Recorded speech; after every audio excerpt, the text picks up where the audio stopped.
of grief and mourning. I want you to understand that your grief is not because someone has died. One life going away does not mean anything to you. Thousands of people in the world die in a day, but it does not leave a vacuum in you. You are still parting.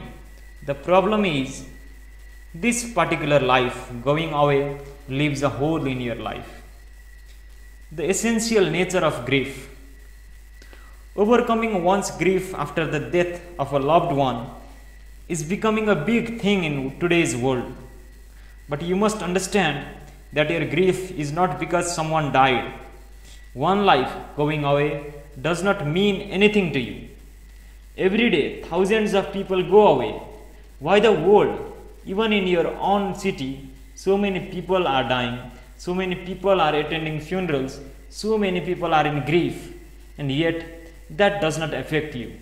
It does not leave a vacuum in you. You are still partying in the same city. The problem is, this particular life going away leaves a vacuum in your life. Essentially, you grieve because someone who in many ways was a part of your life is gone. So, one part of your life has become empty and you are not able to handle that emptiness. It is like this.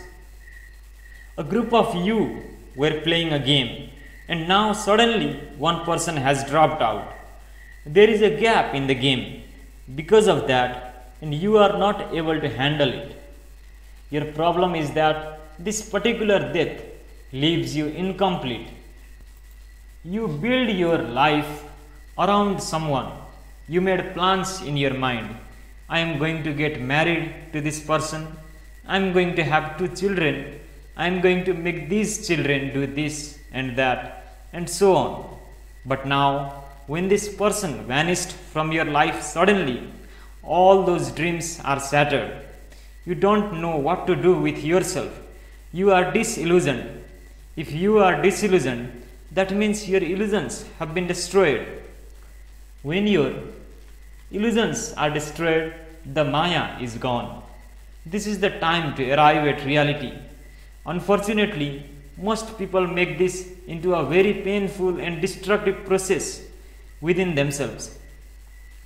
Grief is just about your incompleteness. This is a very cruel thing to say, but it is true that most people will suffer more if they lose all their money or sustenance than if they lose their spouse, parent, or child. It may sound brutal, but it is a fact. This is why grief can happen to you even without anyone's death. People can be in grief simply because they are not successful. People can be in grief because they are not able to get what they want. People can be in grief if their house is burned down. People can be in grief if their car is lost. A child can be in grief if his teddy bear is gone. A child may miss that teddy bear more than his parent. He may grieve for his dog much more than the grandfather. I have seen this happen, and people were shocked. But it is very human. The boy's connection with the dog is deeper than with the grandfather. What to do? You must examine why is it that you feel incomplete if you lose someone. This life has come as a whole. If you know this life the way it is, there is no question of incompleteness. This is a complete life. If this is an incomplete life, that means the Creator has done a bad job. No, it is a great job, far greater than most people realize. It is too fantastic a job. If you had experienced this life the way it is, then nothing would leave a hole in you because this is a complete life. Then you would not fulfill this up with your profession or your car or your house or your family or something. This life can interact, relate to, be with, and include so many things, but still by itself it is a complete life. This is the way it is. If this is the experience and state you are in, then whether you lose your job, your money, or someone who is dear to you, you will not grieve. Does it mean you will have no feeling for the departed ones at all? No. You will have immense love for them. Right now, when they are here, a little bit of problem always exists between two people, however dear and close they are to you. If you stay too close to them for more than 4 to 6 hours, you want to get away for a bit. You just make an excuse and go and sit in the bathroom at least. You need some excuse to get away from them.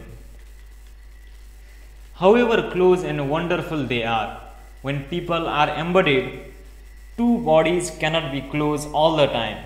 After some time, the bodies have to get apart. But when they are disembodied, immense love will come forth, because this barrier of the body is gone.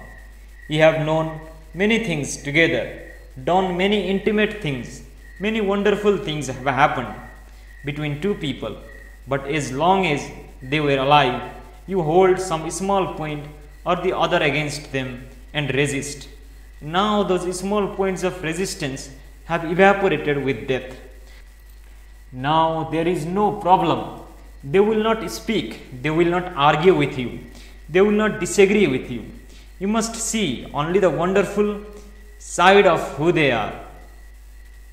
They had problems, all right, they had a nasty side to them, but all those things are only because they had a mind and a body. So if someone passes away, you should be completely overwhelmed with love, but unfortunately, you become filled with grief. Grief is a crippling force because it leaves a big hole in you. Then you don't know what to do next because you have not experienced life the way it is. Grief can also have an existential basis to it, but this is only in those cases where a parent has lost a child. This is more so with the mother than the father. If the mother loses an offspring below 21 years of age, then there is an existential basis to it. Beyond that, it is just purely psychological. The loss of a child is suffered most if the child is between 4 and 21 years of age. Till 4 years of age, this memory is not too well imprinted. Post 21 years of age, this memory begins to delink.